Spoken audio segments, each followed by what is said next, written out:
नमस्कार, मैं धनंजय कुमार द नागरिक में आपका स्वागत है।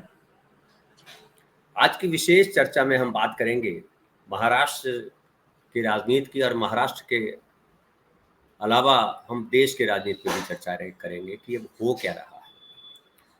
वो चाहे एसबीआई इलेक्टोरल बॉन्ड के बारे में डिटेल देने को तैयार नहीं है, वो चुनाव आयोग के जो कमिश्नर थे एक और उन्होंने इस्तीफा दे दिया अरुण गोयल जी ने। अब एक ही बचे हैं, चीफ कमिश्नर केवल बचे हैं, एक पहले ही पद खाली है। फिर उसमें सवाल आता है कि ये जो सुप्रीम कोर्ट ने कहा था कि चीफ जस्टिस ऑफ इंडिया भी होंगे जब तक भारत सरकार नया कानून नहीं बनाती है, लेकिन संसद ने कानून बना दिया कि अब जो प्रधानमंत्री और प्रधानमंत्री के अलावा उनके ही एक मंत्री होंगे और जो अपोजिशन है उसके नेता होंगे, यानी जो सरकार चाहेगी वो होगा। कई सारे आरोप सरकार पे लग रहे हैं, नरेंद्र मोदी पर लग रहे हैं, ईवीएम को लेकर के कई सारे सवाल हैं, लोग लड़ रहे हैं, किसानों की बात है, तमाम बातें। और अब चुनाव का वक्त बहुत दूर नहीं है, चुनाव बहुत दूर नहीं है, इसी महीने अनाउंसमेंट होने वाला है, संभवतः अगले महीने चुनाव होगा। तो पहले लिस्ट बीजेपी की भी आ गई है, कांग्रेस की भी आ गई है, लेकिन महाराष्ट्र में अभी दोनों में से किसी की लिस्ट नहीं आई है, बिहार में भी अभी लिस्ट नहीं आई है। तो इन सब चीज़ों को लेकर के हम बात करेंगे। और जो एक लगाया जा रहा है, कहा जा रहा है कि इस बार अगर एक तरफ से नरेंद्र मोदी जी का चल रहा है, बीजेपी का चल रहा है, अब की बार 400 पार, दूसरी तरफ लोग कह रहे हैं कि अगर 400 पार इस बार हो गया तो संविधान नहीं बचेगा, लोकतंत्र नहीं बचेगा। इस तरह के कई सारे सवाल हैं। इस पर बात करने के लिए हमारे साथ हैं इंडियन एक्सप्रेस के बड़े चर्चित परिचित जर्नलिस्ट, महाराष्ट्र से, आप जानते हैं, नागपुर से हैं वो, हमारे साथ हैं विवेक देशपांडे भाई। विवेक भाई नमस्कार, आपका स्वागत है। नमस्कार नमस्कार।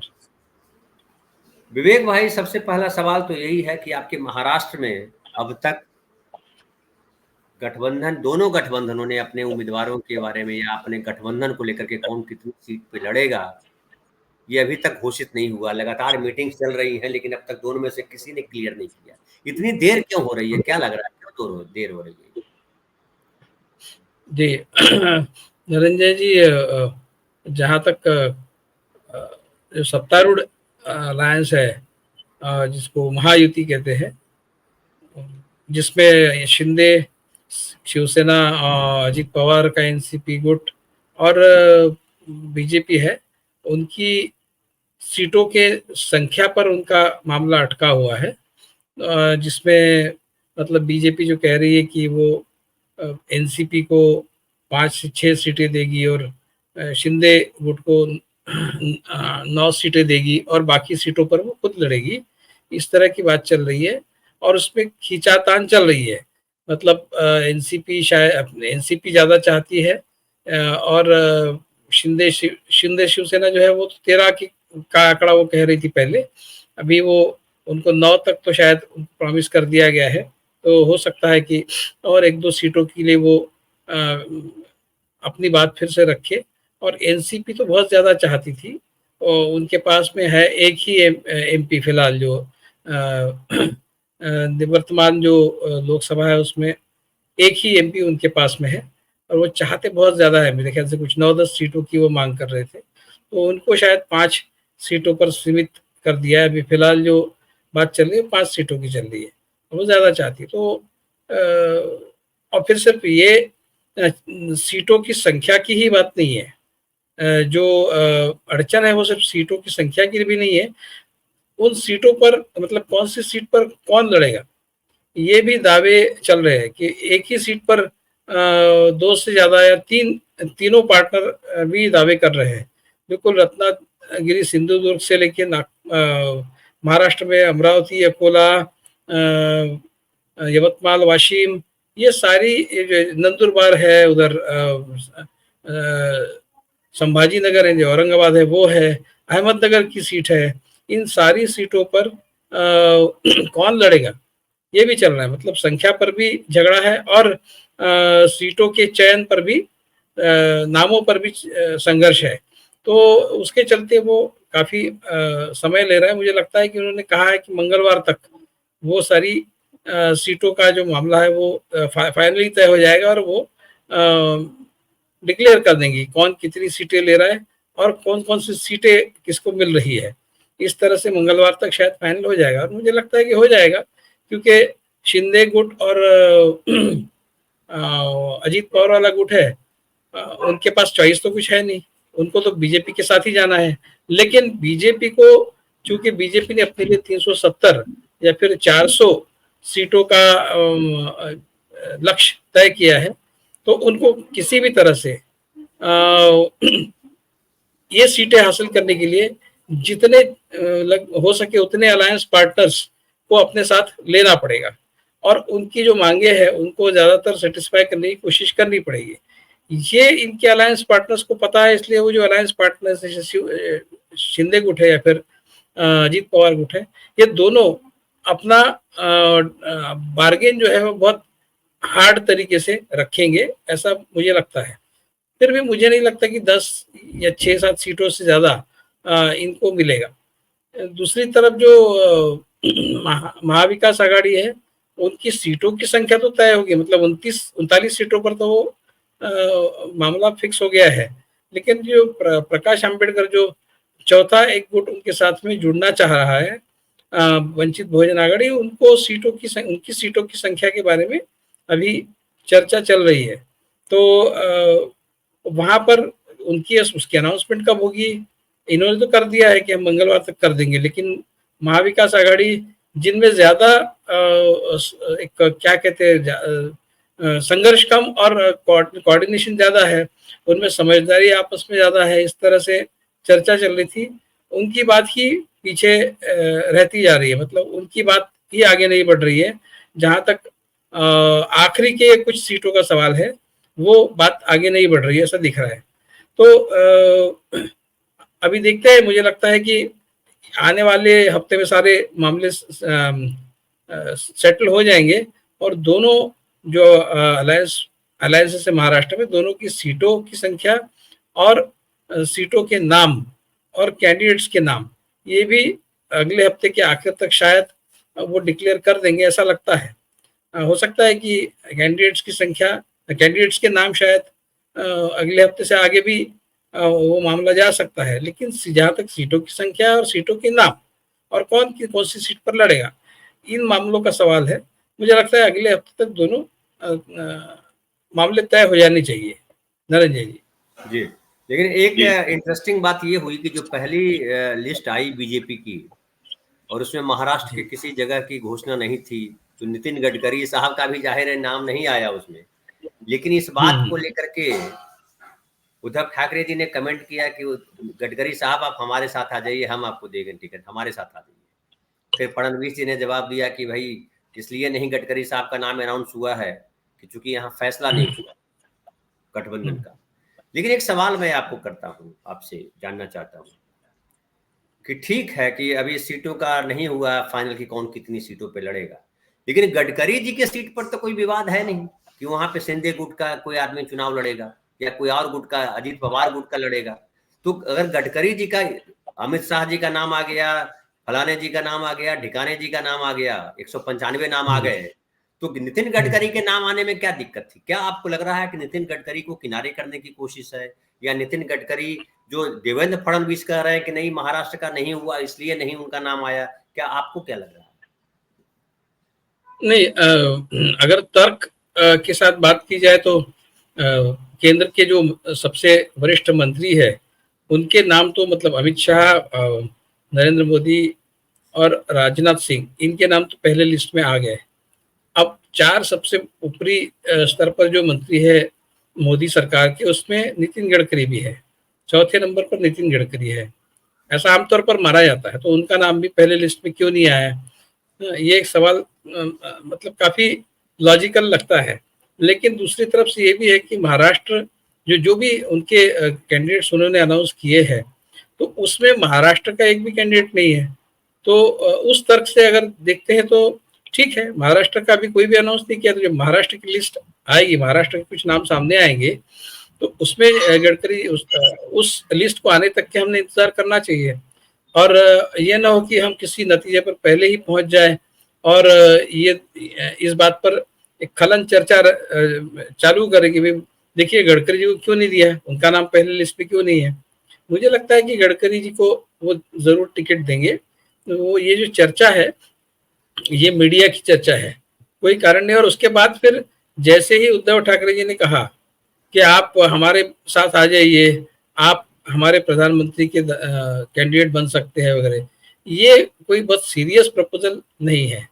ये सिर्फ गडकरी जी के लिए, गडकरी जी की पोजीशन स्ट्रांग बनाने के हिसाब से, शायद मित्रता की दृष्टि से शायद उद्धव ठाकरे ने कही हुई बात है, ऐसा मुझे लगता है।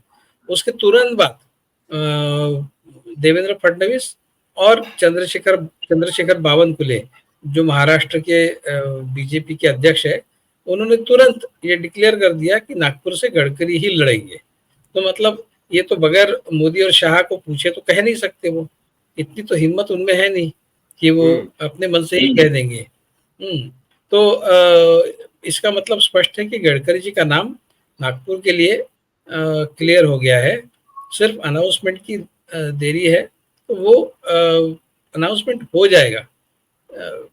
भले ही मोदी जी एक्चुअली मन से न चाहते हो कि गडकरी जी को टिकट दे, लेकिन उसकी जो राजनीतिक कीमत है वो उनको शायद काफी महंगा पड़ सकता है अगर वो गडकरी जी को दरकिनार कर दें। क्योंकि मोदी जी के बाद अगर भारत में सबसे पॉपुलर भाजपा नेता कोई अगर है, मंत्री कोई है, तो वो नितिन गडकरी है।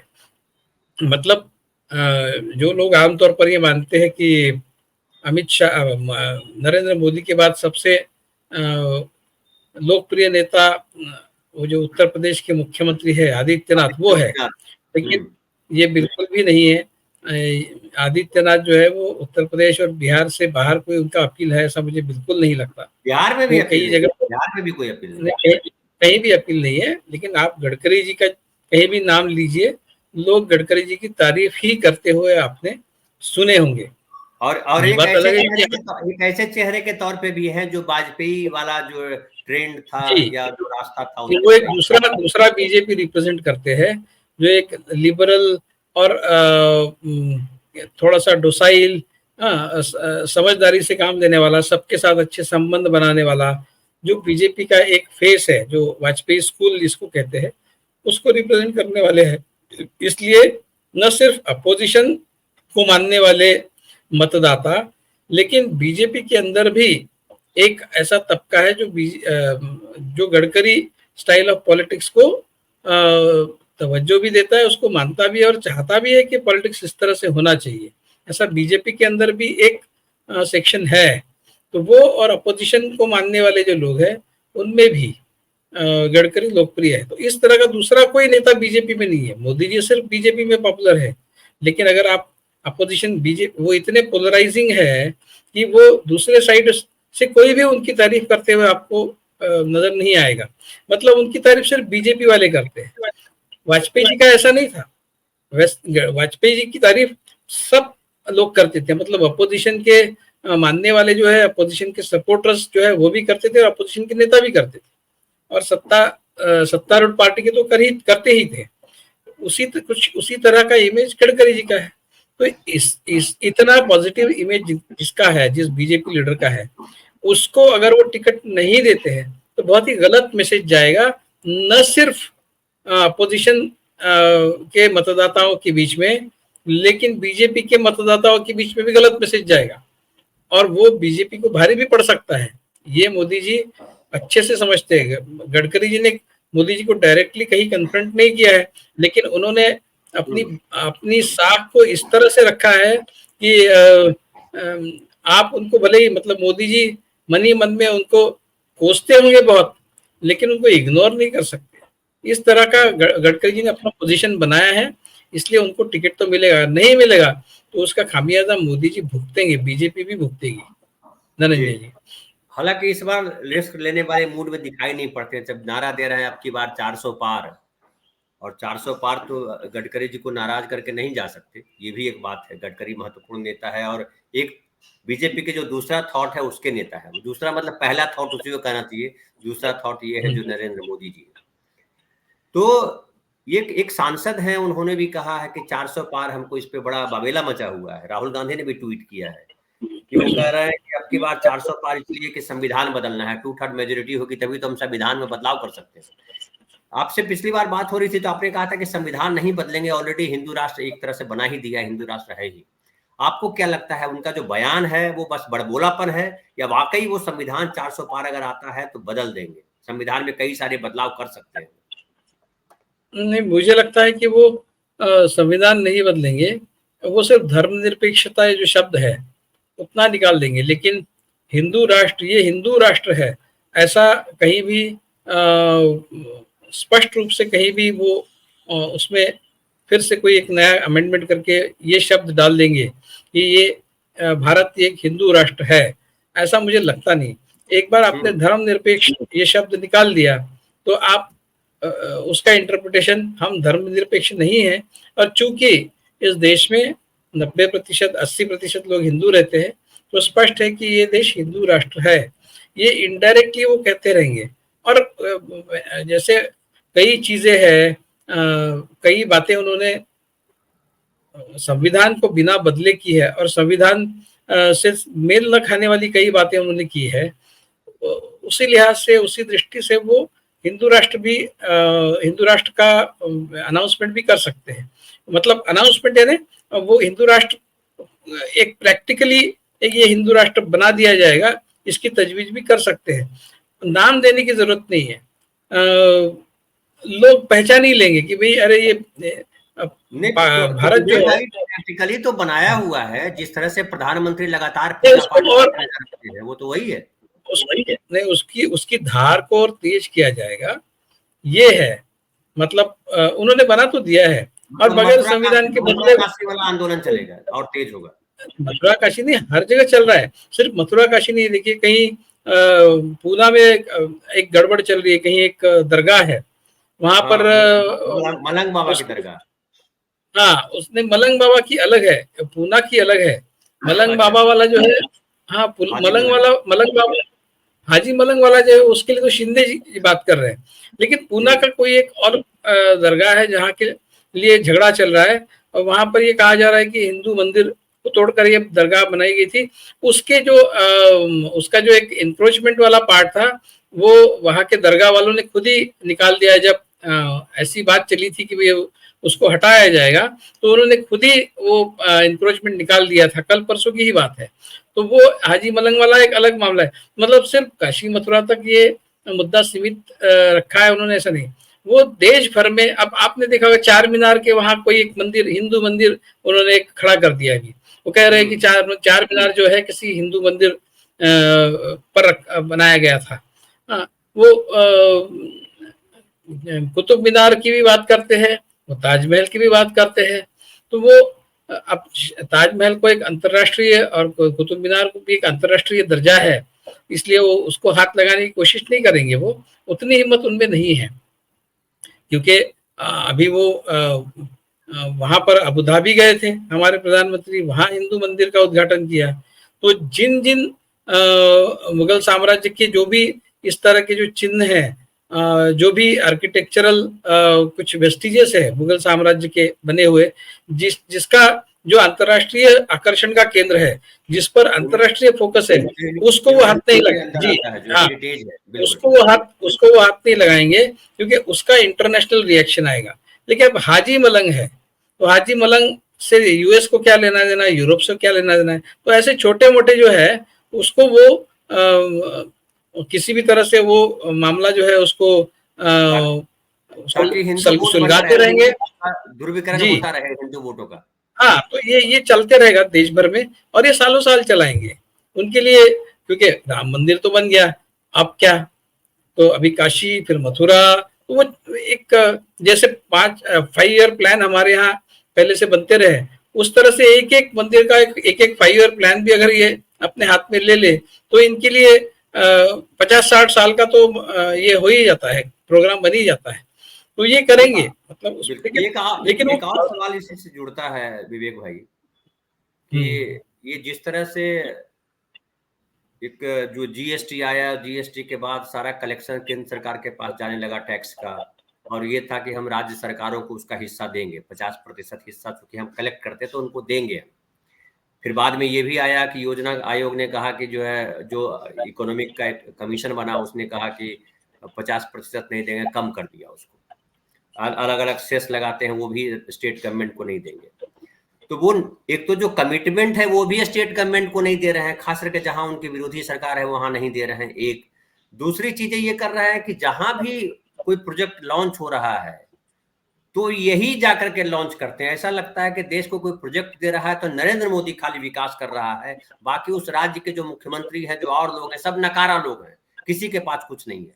जबकि सारी योजनाओं में ये माना जाता है कि केंद्र सरकार से जो योजनाएं आती है किसी स्टेट में, 40% इन्वेस्टमेंट उसमें स्टेट गवर्नमेंट का शेयर होता है, वो पैसा देता है, स्टेट गवर्नमेंट पैसा देती है। तो इस तरह का जो एक केंद्रवाद चला रहे हैं, संघवाद भी नहीं कहिए, केंद्रवाद, क्या ये हमारे लोकतंत्र के, हमारे संविधान के खिलाफ नहीं जाता है पूरा का पूरा? और अगर ये प्रैक्टिस कर दिया है तो कल वो चेंज कर दे सकते हैं कि सबसे ताकतवर अगर कोई है तो केंद्र है, बाकी किसी की कोई हैसियत नहीं है।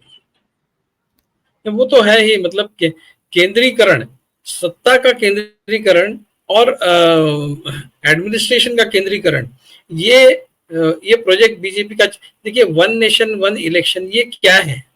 ये उसी दिशा में इनका एक बड़ा कदम होगा जब भी ये वो करेंगे।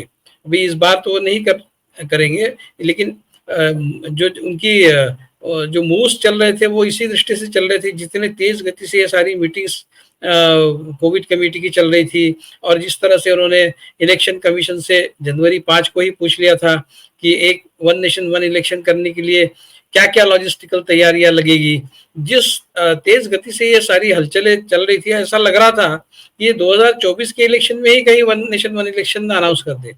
लेकिन ये बिल्कुल हो सकता है, पूरे देश के तो नहीं करेंगे, लेकिन ये हो सकता है कि कई ऐसे राज्य हैं जिनके इलेक्शंस इस साल के आखिर में होने, जैसे महाराष्ट्र है और कोई राज्य है मुझे याद नहीं ठीक से, उन सारों का इलेक्शन वो प्रीपोन करके इसी समय ले ले। मतलब वो वन नेशन वन इलेक्शन के दिशा में एक आधा कदम इसी इलेक्शन में वो आगे बढ़ाए, ये हो सकता है, ऐसा मुझे लगता है। लेकिन वन नेशन वन इलेक्शन जो है वो उस दिशा में कदम है, ऐसा मैं इसलिए कहता हूँ कि जब भारत स्वतंत्र हुआ उसके बाद करीब 17-18 साल तक, 18 साल तक, लगभग 1968 तक वन नेशन वन इलेक्शन का दौर चलता रहा। उसमें डिसरप्शन नहीं आया, उसमें कहीं ब्रेक नहीं आया। 2068 में के बाद पहली बार उसमें ब्रेक्स आए। जी हाँ, सॉरी 1968, उस समय उसमें ब्रेक आया। और फिर अलग अलग स्टेट्स के इलेक्शंस, कई स्टेट गवर्नमेंट के कई स्टेट गवर्नमेंट गिर गए अपने आप, कहीं गिरा दिए गए। इस तरह के काम जब हुए, जब इंदिरा गांधी के समय में ये काफी धड़ल्ले से भी हुआ, ऐसे में फिर वो साइकिल पूरा ब्रेक हो गया और अलग अलग स्टेट्स में अलग अलग समय पर इलेक्शंस होने लगे। लेकिन उसकी एक खासियत ये भी थी कि रीजनल पार्टीज का उदय हुआ, उसके बाद रीजनल पार्टीज का उदय हुआ और रीजनल पार्टीज जो है वो ताकतवर बनती गई, जिसका नतीजा हमने देखा कि कई तरह के केंद्र में भी अलायंस गवर्नमेंट्स हमने बनते हुए देखे हैं। और फिर 2000 के बाद तो लगभग 2014 तक 14 साल अलायंस सरकार ही, 14-15 साल, मतलब 1999 से लेके जब अटल बिहारी वाजपेयी की सरकार बनी, तो उससे तब से लेकर 2014 तक, मतलब लगभग 15 साल तक अलायंस सरकार का वो दौर इस देश में देखा, जो मुझे लगता है कि इस देश की प्रगति का सबसे अच्छा समय भी था एक दृष्टि से। तो अलायंस सरकारें बहुत अच्छी होती है, वो बैलेंसिंग करती है, सबके एस्पिरेशंस बैलेंस होते हैं, कोई अपनी बात को आगे नहीं बढ़ा सकता बगैर बाकी अलायंस पार्टनर्स के परमिशन के। वो इस तरह के जो पुल्स एंड प्रेशर्स रहते हैं अलायंस गवर्नमेंट के, वो अच्छी तरह से काम करते हैं, उसका नतीजा एक अच्छी सरकार देने के दिशा में होता है। ये भी हमने दौर देखा है। लेकिन उसके बाद फिर मोदी जी की सरकार आई और फिर वो फिर से एक बार किसी एक पार्टी का डोमिनेशन जो है वो फिर से शुरू हुआ। तो ये जो वन नेशन वन इलेक्शन है, उसका एक अच्छा फायदा ये हुआ था इस देश को कि रीजनल पार्टियां बहुत बड़ी तादाद में खड़ी हुई और ताकतवर भी हुई। उसको खत्म करने का पूरा प्रोजेक्ट मोदी जी ने 2014 से शुरू किया है। उसमें फिर हिंदुत्ववादी पार्टियां भी उसमें एक्सेप्शन नहीं रखी उन्होंने, मतलब शिवसेना जैसी पार्टी, उसको भी खत्म करने का उन्होंने प्रयत्न चालू कर दिया। और अभी तो मतलब शिवसेना को इस तरह से उसकी कमर तोड़ दी है कि उसके दो फाड़ ही कर दिए। तो सारी अपोजिशन पार्टियों को, रीजनल पार्टियों को भी खत्म करने का उन्होंने सिलसिला शुरू किया। और जो नेशनल पार्टीज है, वो तो कांग्रेस भारत की बात तो उन्होंने उस समय से चालू ही की है। तो अपोजिशन में कोई न रहे, और अगर रहे भी तो वो इतने कमजोर रहे कि वो किसी भी तरह से मोदी सरकार को विरोध करने के काबिल न बचे। ये कोशिश पूरी तरह से है। और केंद्र में सत्ता, मतलब रीजनल पार्टीज खत्म करना, इसका मतलब केंद्र ज्यादा पावरफुल हो जाना। तो ये साइमल्टेनियसली केंद्र में भी पावर को कंसंट्रेट करना और रीजनल पार्टियों को भी खत्म करना, इस तरह से साइमल्टेनियसली दोनों प्रोजेक्ट उन्होंने अपने हाथ पे लिए और वो चला रहे हैं आज भी। उसमें बीजेपी की सरकार भी है। अब गुजरात की सरकार, अब गुजरात के मुख्यमंत्री क्या क्या है? गुजरात के मुख्यमंत्री तो प्रैक्टिकली नरेंद्र मोदी ही है। वो जो अभी फिलहाल जो वहां मुख्यमंत्री है, वो किस काम के हैं? वो नाम मात्र है। लोग नाम भी नहीं जानते हैं। भूपेंद्र पटेल हैं को कितने लोग जानते हैं? जी जी। तो अभी आपने बताया तो मुझे याद आया। तो मैं नाम इसीलिए नहीं ले रहा था, नाम रखे हुए हैं। नाम इसीलिए मैं नहीं ले रहा था कि मुझे याद नहीं आ रहा था। आपने बता दिया, अच्छा किया। हमको याद किए जान करके, क्योंकि याद ही नहीं होता था नाम, वो भूल जाते थे। कहने का मतलब ये है कि सत्ता और प्रशासन का पूरी तरह से केंद्रीकरण, इसी का तो नतीजा है कि साउथ के स्टेट्स जो है, पहली बार इस देश ने वो नजारा देखा कि वहां के जो नेता है वो दिल्ली में आकर धरना देते हैं और ये कहते हैं कि भाई हमारे फंड्स हमको नहीं मिल रहे। वहां पर बंगाल में ममता बनर्जी भी धरने पे बैठी थी इसी मुद्दे को लेकर। तो जहां पर बीजेपी की सरकार नहीं है, वहां के सरकारों को प्रताड़ित करना या फंड्स के द्वारा फंड्स उनके रोक देना, या फिर वहां के जो गवर्नर है उनके द्वारा उनको तकलीफ दी जा रही है। वहां के बिल्स जो है, वहां जो असेंबली पास करती है, उन बिलों को परमिशन न देना, उसको असेंट न देना गवर्नर के, और फिर वो प्रेसिडेंट मुर्मू तक वो बात जाना, वहां पर भी वो उस पर रोक वोट भी गए हैं। हाँ जी। तो ये सारे जो काम चल रहे हैं, वो राज्यों को वीक बनाना, उनको कमजोर बनाने का पूरा प्रयत्न है। और मुझे तो ये लगता है कि कई बार ये भी करेंगे कि ये जो लिंग्विस्टिक स्टेट्स है, वो भी, मतलब उसको अभी समय आना बाकी है। वो अगर 20-25 साल सत्ता में रहते तो वो लिंग्विस्टिक स्टेट्स भी खत्म करेंगे, क्योंकि उनको लगता है कि लैंग्वेज ऐसा मुद्दा है जो धर्म से ज्यादा पावरफुल है। और उसके उदाहरण दुनिया के इतिहास में हम सब ने देखे हैं। पाकिस्तान और बांग्लादेश जो अलग हुए, तो ये उनके मूल थियरी, आरएसएस की मूल थियरी को काटने वाली बात है। वो कहते हैं कि मुसलमान जो है धर्म को सबसे ज्यादा तवज्जो देते हैं।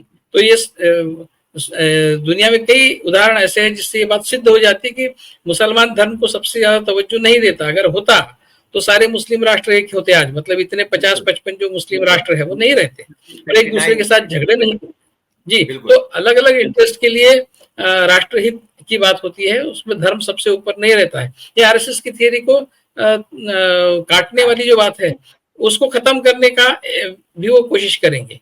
तो वो लिंग्विस्टिक स्टेट्स को भी खत्म करेंगे। उसके लिए समय है। वो जैसे आपने कहा कि 370-400 के पार जब संख्या जाएगी और 50% के ऊपर जब उनका वोट प्रतिशत जाएगा, उसके बाद फिर वो बहुत हर एक तरह की मनमानी वो करेंगे। अगर बगैर उस नंबर के 37%, 38% पर और केवल 300 सीटों पर अगर वो मनमानी कर सकते हैं, तो जब 400 हो जाएंगे, जिसकी कोई पॉसिबिलिटी मुझे तो नहीं दिखती है, किस तरह से वो 400 सीटें लाएंगे पता नहीं, उनको ही पता है। लेकिन अगर आप एक पूरे देश की परिस्थिति आज देखते हैं, तो कहीं से भी 300 के ऊपर, 275 के ऊपर बीजेपी को सीटें मिलने की कोई पॉसिबिलिटी नहीं है। अगर वो लाते हैं तो उसका स्पष्ट मतलब होता है कि वो किसी दूसरे तरीके से उन्होंने लाई है, नेचुरली तो पॉसिबल नहीं है। अगर लाते भी है 300, 350, 400 सीट लाते हैं, उसके बाद फिर वो क्या करेंगे? आप देखिए 400 सीट क्या होती है। 400 सीट मिलती है और 55% अगर उनको वोट्स मिलते हैं, फिर तो इस देश को अपनी मिल्कियत समझकर वो इस देश के साथ वो खेल खेलेंगे जिसका डर हमें मतलब उनके बारे में जो लोग पहले कहते थे कि ये लोग क्या क्या कर सकते हैं, जो पिछले 50-60 सालों से हम सुनते आ रहे हैं कि ये लोग जब आएंगे तो ये पूरी तरह से देश का जो पॉलिटिकल कल्चर है उसको तहस नहस कर देंगे और इस देश को हिंदू राष्ट्र बना के इस देश की पूरी गरिमा को खत्म कर देंगे। इस तरह की बातें हम जो इतने सालों से सुनते आ रहे हैं वो सारी बातें इस देश में होगी। उसमें से कई बातें तो हम आज भी होती हुए देख रहे हैं, तो वो करेंगे जरूर। भाई इनके एक नेता ने, इनके एक ईश्वरप्पा करके जो कर्नाटक के मंत्री थे, उन्होंने तो ये भी कहा कि हम इस देश का फ्लैग जो है वो बदल देंगे, जो तिरंगा है उसको निकाल देंगे और भगवा जो है उसको वो भी करेंगे। वो हिंदी को राष्ट्रभाषा, हिंदी को इम्पोज करेंगे साउथ इंडिया पर, वो भी करेंगे। वो सिर्फ उसका उसका वो उनके उसका तरीका अलग रहेगा, वो बराबर करेंगे। और इस तरह के सारे मूव्स वो धीरे धीरे करेंगे। एक एक एजेंडा हमने देखा ही है, 3-4 एजेंडा के उनके मेन आइटम्स तो उन्होंने कर ही दिए। बाकी वो धीरे धीरे मनुस्मृति, आप देखिए मनुस्मृति की बात करते हैं। वो कहीं मैंने एक उत्तर प्रदेश में या कहीं बनारस हिंदू यूनिवर्सिटी में एक कोई लेटर निकला है जिसमें मनुस्मृति के ऊपर कुछ उन्होंने इनवाइट किए पेपर्स या कुछ की मनुस्मृति के आज के भारत के लिए मनुस्मृति का महत्व क्या है, इस तरह का कोई रिसर्च पेपर या कुछ प्रपोजल, एक पैनल डिस्कशन है कुछ उन्होंने रखा है। तो आप देखिए मनुस्मृति, ये बिल्कुल मनुस्मृति भी ला देंगे इस देश पर। लेकिन तो ये सब होगा। लेकिन विवेक भाई बिल्कुल ये भय तो है और बहुत कुछ तहस नहस तो किया है, और उसमें एक बड़ी भूमिका ये है कि हमारे देश में शिक्षा नहीं है, हमारे देश में पॉलिटिकल पार्टियों के अपने स्वार्थ है, देश सेकेंडरी हो जाता है। खुद बीजेपी जिस तरह से बोलती है नेशन फर्स्ट, कहीं दिखाई नहीं पड़ता है। आप फर्स्ट हो जाते हो खुद, जो आपके चरण वंदना करेगा वो आपके साथ है, जो नहीं है वो बाहर है। दूसरे देशों में जब जाते हो तो आप जो है हाथ फैला देते हो, दांत चिहाड़ देते हो, हमारे बिहारी भाषा में कहें तो।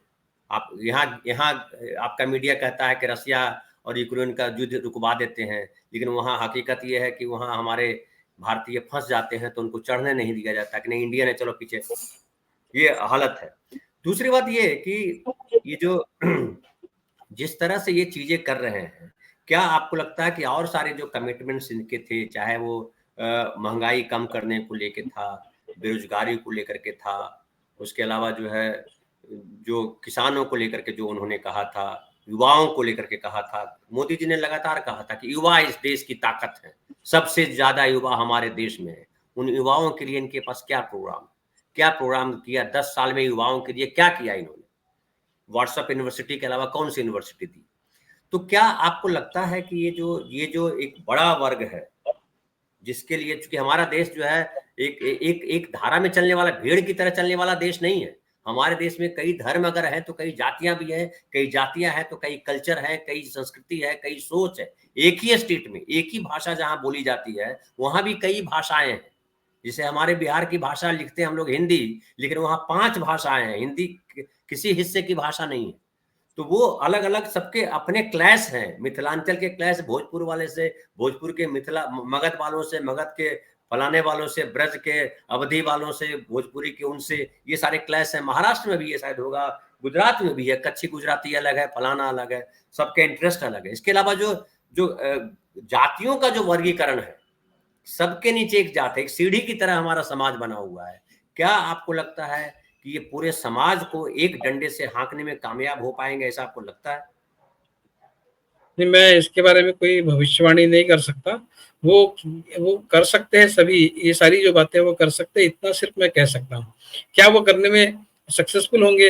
ये 2024 का इलेक्शन जो है ना, वो इस बात की ओर इशारा करेगा कि क्या वो इस तरह की बात आगे बढ़ा सकते हैं या नहीं बढ़ा सकते। अगर ये 350-400 सीटें ले आते हैं तो फिर आप तय मानिए कि वो हर वो चीज वो ये करेंगे जिसकी बातें, जिसकी परिकल्पना इनके जो भी आइडियोलॉजिकल फोरफादर्स है उन्होंने की थी।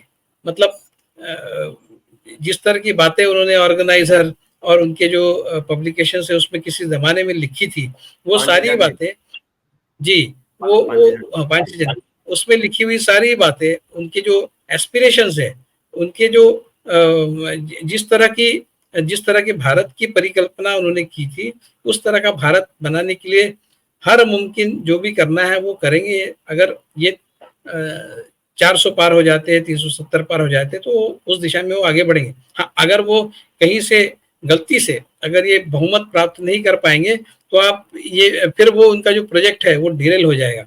और फिर उसके बाद न सिर्फ देश में क्या होगा, फिर बीजेपी के अंदर क्या होगा, ये भी एक देखने वाली बात होगी।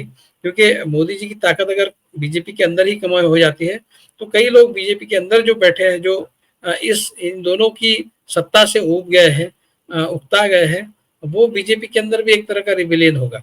लेकिन क्या वो होगा हमें पता नहीं। वो बहुमत प्राप्त करने की दृष्टि से काफी सक्षम आज भी लगते हैं।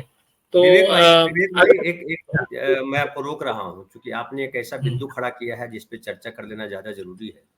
आप कह रहे हैं कि एक रिवेलियन ग्रुप खड़ा है, हो सकता है, जो इन दोनों के कार्य व्यवहार से ऊब गए हैं। क्या आपको लगता है कि बीजेपी के भीतर इतने ऐसे लोग हैं जो इनके कार्य व्यवहार से ऊबे हुए हैं, या वो चुप है कि चलो ठीक है, जहां तक जाता है जाने दो इसको? नहीं है, वो तो है, स्पष्ट है, क्योंकि इनका जो एक नहीं, मैं आतंकी इसलिए सवाल कर रहा हूं कि किसी जमाने में आरएसएस के कई विंग्स हुआ करते थे, उसमें मजदूर के भी थे, किसान के भी थे, स्वदेशी जागरण मंच थे और सारे भाग थे। वो सारे खत्म हो गए, कहीं कोई दिखाई नहीं, किसी की आवाज नहीं सुनाई पड़ती है। ऐसा लगता है कि आरएसएस बराबर मोदी, मोदी बराबर आरएसएस हो गया है। इसलिए ये सवाल कर रहा हूँ जी। नहीं, उनका तो सबका मिलाकर ये तय है कि अभी हमारे हाथ में सत्ता आई है, तो सबसे महत्वपूर्ण है सत्ता। क्योंकि जिस तरह के बदल हम इस देश में करना चाहते हैं, जिस तरह के बदलाव हम इस देश में लाना चाहते हैं, उसके लिए सत्ता का साधन सबसे महत्वपूर्ण है। और हम कोई ऐसी बात नहीं करेंगे जिससे इस सत्ता को धक्का पहुंचे। और वो चाहते ही थे कि एक ऐसा नेता इस देश में रहे जो बड़ी ताकत के साथ ये सारा एजेंडा इम्प्लीमेंट करे। तो उस रूप में मोदी जी उनको मिले हैं। तो वो जब तक मोदी जी की ताकत बनी है, तब तक वो मोदी जी के पीछे खड़े रहेंगे, इसमें कोई शक नहीं। चाहे उसमें संघ को एक सेकेंडरी भूमिका निभानी पड़े, मतलब एक सबसर्विएंट, बीजेपी का सबसर्विएंट ग्रुप, इस लिहाज से भी उनको काम करना पड़े तो करने के लिए तैयार है। और हम देख ही रहे जिस तरह से आरएसएस को खुद मोदी जी ने भी एक तरह से दरकिनार कर दिया है। मतलब आज चलती मोदी जी की है इस देश में। आरएसएस आरएसएस को तवज्जो दी जाती है, जहां आरएसएस को जो चाहिए वो दिया जाता है। लेकिन ये भी स्पष्ट तौर पे आरएसएस को के लिए मतलब एक अंकित किया जाता है कि आप जो है, आपकी एक लिमिट है, आपकी एक लक्ष्मण रेखा है, उससे आगे आप ना आइए तो अच्छा रहेगा। तो ये भी एक आरएसएस को बता दिया गया है और जता दिया गया है अच्छे से। इसलिए हमने देखा है कि पिछले 10 साल से आरएसएस भी काफी बीजेपी के आगे वीक हो गया है। वो वीक होने की प्रोसेस तब से ही चालू हो गई थी जब इन्होंने गडकरी को आरएसएस ने बीजेपी का अध्यक्ष बनाया था। उसी समय से आरएसएस के खिलाफ बीजेपी में एक रिबेलियन चल पड़ा था। उस समय वो रिबेलियन चलाने वाले लोग अलग थे, सुषमा स्वराज, अरुण जेटली, मुरली मनोहर जोशी, ये सारे लोग थे उस समय, जो गडकरी जी को अध्यक्ष बनाने पर बहुत आहत हुए थे। और उन्होंने फिर वो, ऐसा माना जाता है कि गडकरी के खिलाफ जो अंदर से ही बात चली और जो उनके पूर्ति ग्रुप के खिलाफ जो कुछ भी मीडिया में जो कुछ भी आता रहा, वो सब बीजेपी के अंदर से ही कुकअप हुआ था। इस तरह की बातें अभी आई। लेकिन उसका फायदा जो है वो नरेंद्र मोदी ने लिया। उसका फायदा जेटली जी या फिर सुषमा स्वराज या फिर मुरली मनोहर जोशी जी को नहीं, अडवाणी जी को नहीं मिला। ये 4 लोग थे जो गडकरी के खिलाफ उस समय बीजेपी में खड़े हो गए थे। और आरएसएस के खिलाफ उनका एक उस समय एक कैंपेन अंदर से चला था कि हमको गडकरी जी नहीं चलेंगे। और जब दोबारा गडकरी जी को अध्यक्ष बनाने की बात है और उसके लिए बीजेपी के संविधान को बदलने की बात आई, तो उस समय तो उन्होंने वो पूर्ति घोटाले वाली बात उसको बहुत जोर शोर से पार्टी के अंदर भी चलाया और बाहर भी चलाया। इस तरह के एलिगेशंस उस समय से लगे हुए हैं। तो किस तरह से मीडिया को ये सब दिया गया, पूर्ति घोटाले की बात मीडिया तक किस तरह से पहुंची, ये भी सबको पता है। तो ये एक बीजेपी के अंदर एंटी आरएसएस वाला जो एक रिबेलियन है वो उस समय से चल रहा है। उसको मोदी जी ने जब अपने हाथ में ले लिया तो आरएसएस जो है उसके बाद कुछ कर नहीं पाया, इसलिए कि मोदी जी ने आरएसएस का पूरा एजेंडा चलाया। तो आप किस बिना पर मोदी जी के खिलाफ बात चलाएंगे? क्या ऐसी बात है जो आप मोदी जी को सवाल पूछेंगे भी आपने गलत किया? ऐसी कोई बात मोदी जी अब ये तो कह नहीं सकते आप कि इतने साल से प्रधानमंत्री बने हैं तो आप नागपुर क्यों नहीं आए, और नागपुर आके फिर आप संघ मुख्यालय क्यों नहीं आए, फिर आपने हेडगेवार और गोलवलकर के जो भी समाधि है वहां पर माथा टेकने क्यों नहीं आए आप? ये तो आरएसएस पूछ नहीं सकती, अभी तक नहीं आया, 10 साल हो गए, मोदी जी नहीं आया। तो ये जो ओपन डिफायंस है मोदी जी का कि भाई हम आपको मैं आरएसएस को अपने से ऊपर नहीं मानता, अपने से ऊपर मैं किसी को भी नहीं मानता, ये जो एक मैसेज मोदी जी ने दिया है उससे आरएसएस भी आहत है। लेकिन वो जब तक मोदी जी ताकतवर है तब तक आरएसएस उनके खिलाफ कुछ नहीं करेगा। जिस दिन मोदी जी की ताकत कम होगी उस दिन आरएसएस और बीजेपी के अंदर भी कई लोग ऐसे हैं वो उठ खड़े होंगे, और वो जिस तरह से अडवाणी और मुरली मनोहर जोशी को दरकिनार कर दिया गया, उस तरह से उस दिन अडवाणी और अमित शाह इस जोड़ी को भी दरकिनार कर दिया जाएगा। इसके बारे में क्योंकि ये ट्रेडिशन है आरएसएस में, ये ट्रेडिशन है। तो जिस तरह से नरेंद्र मोदी ने अडवाणी अपने गुरु को ही दरकिनार कर दिया, उस तरह से उनको भी दरकिनार कर दिया जाएगा। लेकिन विवेक भाई अडवाणी जी को तो भारत रत्न उन्होंने दे दिया, हिटगवार है, गुरु गोलवलकर तो को भारत रत्न दिया नहीं, इवन सावरकर को भारत रत्न नहीं दिया। जिनके सिद्धांतों को लेकर के आगे बढ़ी आरएसएस बढ़ा या बीजेपी बढ़ी, उनको तो एक्नॉलेज किया नहीं देश के सामने। अब कब कर रहे हैं एक्नॉलेज? जिसको कुछ देने से उनको पॉलिटिकल डिविडेंड मिलता है वो उसी को देते हैं। आप देखिए विडंबना, देखिए मुलायम सिंह यादव ने कार सेवकों पर गोलीबारी की आदेश दिए, उसमें 22-25 कुछ कार सेवक उस समय मारे गए थे। तो उसी मुलायम सिंह यादव को इन्होंने पद्म विभूषण दे दिया, और जो कार सेवकों को वहां ले गए थे अडवाणी जी और जिन्होंने पूरा वो कैंपेन चलाया राम मंदिर का, उनको भारत रत्न दे दिया।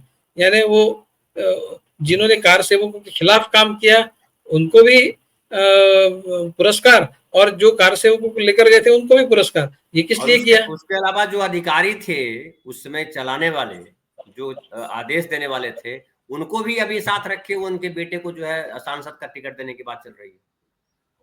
जी, तो ये सिर्फ राजनीतिक फायदे के लिए, हाँ, राजनीतिक फायदे के लिए जो कुछ भी करना है वो सब मोदी जी करेंगे, चाहे वो परस्पर विरोधी बातें भी क्यों ना हो। जैसे मैंने मुलायम सिंह और अडवाणी का, तो अडवाणी को भारत रत्न देना है, वो अडवाणी के बारे में बहुत उनके मन में श्रद्धा है इसलिए नहीं दिया, उसका पॉलिटिकल डिविडेंड वो चाहते हैं इसलिए दिया है। आपने वो वीडियो तो देखा ही होगा कि अडवाणी जी मंच पर बैठे थे और मोदी जी जब मंच पर चढ़े तो नहीं, अडवाणी जी खड़े रहे और अडवाणी जी हाथ जोड़ रहे मोदी जी की तरफ देखकर, तो मोदी जी उनकी तरफ देख भी नहीं रहे और उनका नमस्कार लिया भी नहीं मोदी जी ने। तो ऐसे मोदी जी अडवाणी जी को भारत रत्न देने में बहुत ऑनेस्टी है, ऐसा कौन मानेगा? ऐसा सिर्फ मोदी जी का अंधभक्त बेइज्जत करने में मोदी जी सबसे आगे हैं। एक आखिरी सवाल मैं आपसे करता हूँ। ये अक्सर इस देश में चर्चा होती है इमरजेंसी की। अभी मैं एक विज्ञापन देख रहा था, बीजेपी का विज्ञापन है कि कांग्रेस सरकारों ने कितनी बार दूसरी सरकारों को गिराया, 90 बार कुछ बता रहे हैं, 90 बार सरकारों को गिराया, ये किया वो किया तमाम किया। क्या नरेंद्र मोदी जी उनके रिकॉर्ड को तोड़ना चाह रहे हैं? क्योंकि इमरजेंसी से आगे चले गए, इमरजेंसी में इतनी सारी चीजें नहीं थी आम आदमी के जीवन में, इतनी परेशानियां या और लोगों को लेकर के, ये उससे भी आगे जैसे लगता है कि चले गए। तो क्या वो इंदिरा गांधी के सारे रिकॉर्ड को तोड़ करके, जैसे अभी तोड़ना, गुजरात में माधव सिंह सोलंकी का रिकॉर्ड तोड़ दिया उन्होंने, सबसे ज्यादा सीट लाने का भी, राजीव गांधी का रिकॉर्ड तोड़ना चाहते हैं, तो क्या इंदिरा गांधी का भी सारे रिकॉर्ड तोड़ करके आगे बढ़ना चाहते हैं, नया रिकॉर्ड कायम करना चाहते हैं? नहीं, वो क्या क्या कर सकते हैं, ये इंदिरा गांधी अभी इनके, जब इनसे हम कंपैरिजन करते हैं तो हमको लगता है कि इंदिरा गांधी बहुत अच्छी थी, इनसे बहुत अच्छी थी, कम से कम इलेक्शन तो लिया। अगर ये इस बार जीत जाते हैं और अगली बार अगर वो इस स्थिति में आ जाते हैं कि मान लीजिए कि वो जीत नहीं पाएंगे, इस तरह की स्थिति में कभी आ जाएंगे तो इलेक्शन नहीं लेंगे, आप तय मानिए। आज इनको लगता है कि वो इलेक्शन में बहुमत ले लेंगे इसलिए वो इलेक्शन तो भी अनाउंस करेंगे, लेकिन अगर कहीं इतिहास में आने वाले सालों में अगर इस तरह की स्थिति बनती है कि वो इलेक्शन हार सकते हैं तो वो इलेक्शन भी नहीं लेंगे। तो इंदिरा गांधी में लेकिन विवेक भाई 78 साल के हो जाएंगे अगले इलेक्शन में, ये 73 साल के तो हैं। नहीं, अब जो बाइडेन अगर 81 साल में वो दोबारा प्रेसिडेंट बनने की कोशिश कर सकते हैं, तो मोदी जी वो जो 75 साल वाला सीलिंग है आरएसएस का, सॉरी माफ कीजिए, 75 साल वाला जो सीलिंग है वो मोदी जी के लिए कोई लागू नहीं है, मोदी जी के लिए कोई नियम लागू नहीं है, क्योंकि वो भगवान का अवतार है। तो भगवान के लिए तो कोई नियम नहीं होता, नियम तो इंसानों के लिए होते हैं। मोदी जी तो विष्णु के अवतार हैं, तो उनके लिए कोई नियम लागू नहीं। वो 90 साल तक भी इस देश के प्रधानमंत्री बने रह सकते हैं, चाहे वो तो 100 साल तक भी बने रह सकते हैं। कौन रोकेगा? उनका खड़ाऊ भी काम कर सकता है, उनका जूता रखा जा सकता है, पादुका। जी जी जी, वो भी हो सकता है। क्या क्या होगा अब देखिए आप, मतलब हमको क्या क्या और देखना है इस देश में। अभी क्या क्या देखना बाकी है, ये हम लोग देखेंगे, है ना, लाजिमे हम भी देखेंगे। तो बहुत बहुत धन्यवाद विवेक भाई, आप आए और आपने इतनी सारी बातें की। बहुत बातें भी और करनी रह गई है, लेकिन चूंकि 45 मिनट हो गया, इसलिए मैंने कहा कि ज्यादा लंबा न करें, फिर एक दूसरा एपिसोड करेंगे आपके साथ, और अभी बाकी है बात दूसरे दिन। बहुत बहुत धन्यवाद विवेक भाई, आप आए और आपने सारी बातें कही। और हमारे साथ जो दर्शक जुड़े हुए हैं, हमारे जो साथी हैं, उनसे मैं कहूंगा कि ये एपिसोड कैसा लगा आप जरूर बतलाएं। और इस तरह की चर्चाएं हम इसलिए करते हैं ताकि आपको समझने में एक हेल्प मिले कि देश कैसा था, कैसा है और कैसा बनने जा रहा है। क्योंकि फाइनली देश तो आपका है, देश किसी व्यक्ति का नहीं है, देश तमाम आप नागरिकों का है। हमारा, आपका, सबका ये देश है, जो इस देश में जन्मे हैं, जिनके पुरखे इस देश के हैं, उनका देश है, किसी एक व्यक्ति का देश नहीं है। इसलिए देश बनेगा तो सबकी मर्जी से बनेगा। बहुत बहुत धन्यवाद।